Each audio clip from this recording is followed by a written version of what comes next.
Hi friends, good evening everyone. In today's video, I am going to explain you about accounting cost and economic cost. Yes, accounting cost और economic cost का detail discussion हम इस video में करने वाले हैं। फटाफट इस वीडियो के साथ जुड़ जाइए, अंत तक बने रहिए, वीडियो को ध्यान से देखिए, आपको यहाँ पर बहुत हेल्प मिलने वाली है। एग्जैक्टली मैं आपको एक बात और बता देता हूँ कि अनअकैडमी का एक ऑफ़र है अभी, और वो 2-3 दिन के लिए है। अगर आपने ये ऑफ़र लेना है तो डेफिनेटली ये ऑफ़र ले लीजिए। ये ऑफ़र जो है 2 या 3 दिन के लिए है। आज 29, 30, 2-3 दिन के लिए ऑफ़र है। कृपया करके अगर आपने अनअकैडमी परिवार के साथ जुड़ना है तो ज़रूर जुड़ें। अनअकैडमी के CA फाउंडेशन कोर्स में अगर आप लेना चाहते हैं सब्सक्रिप्शन तो 12 महीने प्लस 1 मंथ का एक्स्ट्रा मिलेगा। 24 मंथ्स प्लस 2 मंथ्स एक्स्ट्रा है, तो डेफिनेटली अनअकैडमी के साथ जुड़ें।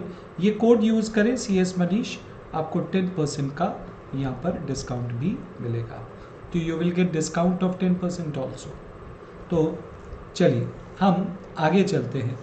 आज की क्लास में मैं आपको बताऊंगा इकोनॉमिक कॉस्ट क्या होता है और अकाउंटिंग कॉस्ट क्या होता है। देखिए, जब भी हम प्रोडक्शन करते हैं तो प्रोडक्शन करने के लिए हमें चाहिए होता है फैक्टर ऑफ प्रोडक्शन। अब 2 तरीके का फैक्टर होता है। कुछ फैक्टर हमारे पास होता है तो कुछ हम बाहर से हायर कर लेते हैं। मान लीजिए आपको एक शर्ट बनाने की फैक्ट्री डालनी है, तो शोरूम के लिए जगह थी आपके पास, तो फैक्ट्री के लिए जगह किराए पर ले ली। आपके पास 10 लाख रुपया था तो 10 लाख रुपया आपने बैंक से लोन ले लिया। अपने ही आपको अपनी फर्म में मैनेजर के रूप में इस्तेमाल करने लगे तो लेबरर्स बाहर से हायर कर लिया। तो 2 तरीके का फैक्टर हो गया।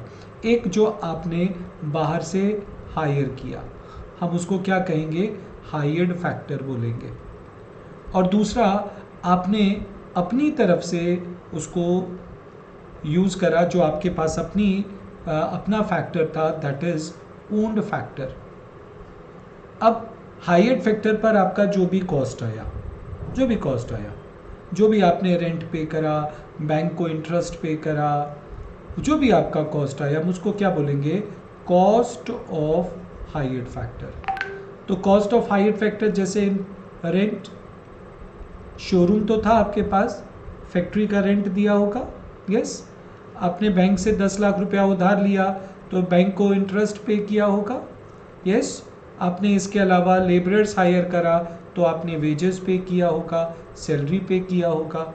और इसके अलावा आपने बाहर से रॉ मटेरियल भी खरीदा, तो raw material payments, power payment, etcetera.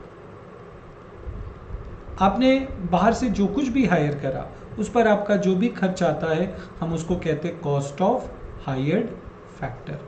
हम कॉस्ट ऑफ हायर्ड फैक्टर को और भी किसी नाम से जानते हैं, हम इसको एक्सप्लिसिट कॉस्ट भी बोलते हैं।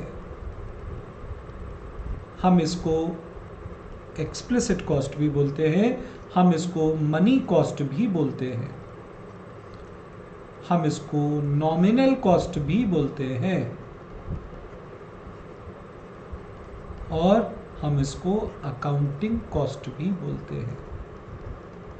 हम इसको 2-3 नामों से जानते हैं।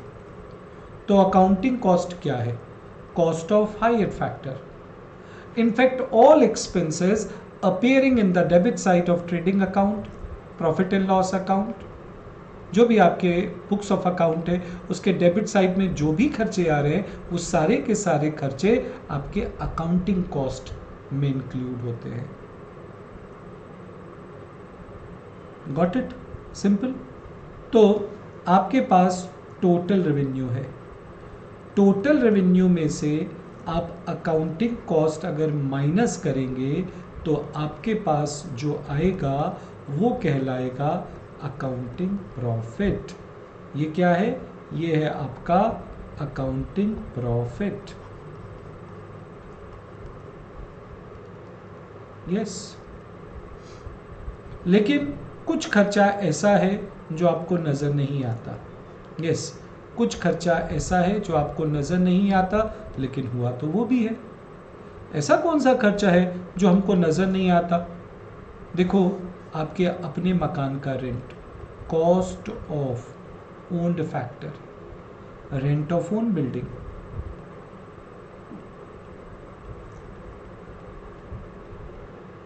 अब सवाल उठा, सर मेरे मकान का रेंट क्या? मेरा ही तो मकान है, मेरा ही बिजनेस। देखिए, अगर आप अपना मकान किसी को किराए पर देते तो आपको किराया मिलता।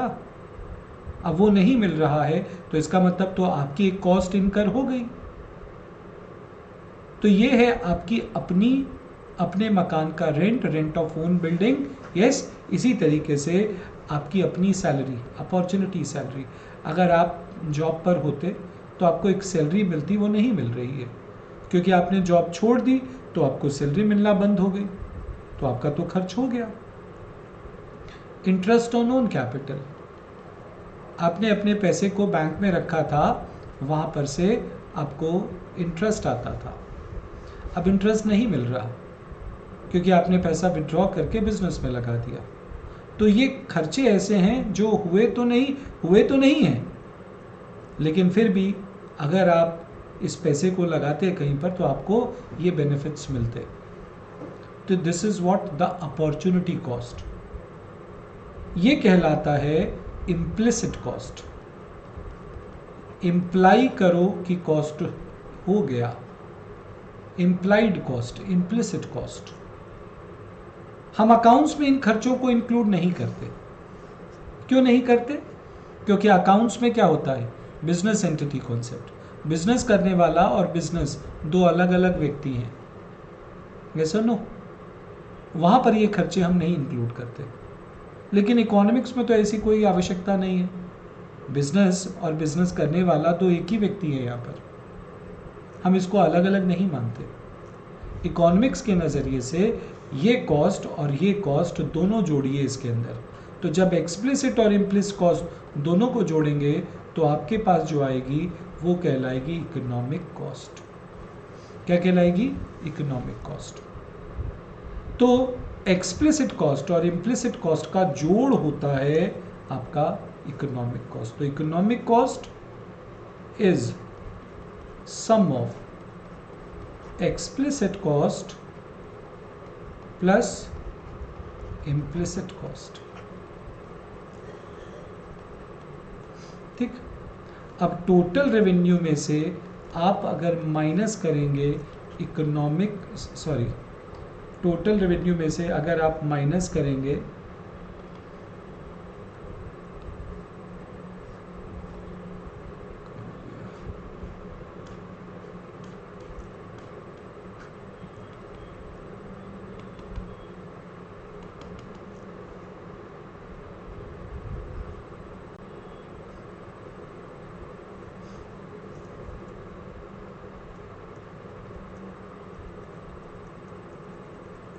एक मिनट,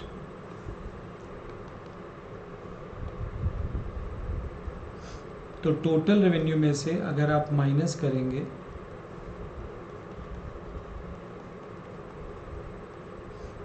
इकोनॉमिक कॉस्ट तो आपके पास जो आएगा वो कहलाएगा इकोनॉमिक प्रॉफिट।